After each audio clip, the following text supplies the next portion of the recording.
नमस्कार, आदाब, सत श्री अकाल दोस्तों जो भी आपने वीडियो देखा, वीडियो के शुरू में मैंने आपको दिखाया कि जो MI का फ़ोन हमारे पास Note 9 Pro आया था, उसकी जो बूटिंग थी वो स्टार्टिंग बूटिंग 45 से 50 एम्पियर ले रहा था स्टार्टिंग टाइम पे पावर बटन प्रेस करने पे।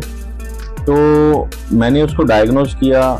डायग्नोस करने के बाद मैं इस निष्कर्ष पे पहुंचा कि ये फ़ोन में जो फॉल्ट है वो CPU का है।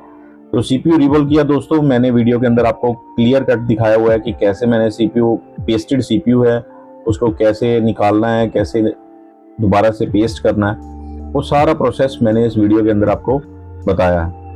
तो वो सब कुछ करने के बाद दोस्तों आप देख सकते हैं कि जो हमारा फ़ोन है वो पूरा पावर ऑन हो चुका है।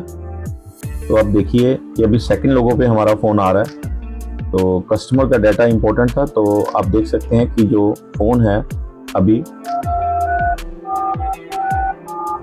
पासवर्ड पे है, डाटा कस्टमर का सेव हो चुका है। Thank you so much. ऐसे ही प्यार देते रहिए और मेरे चैनल को सब्सक्राइब करना मत भूलिए। Thank you so much.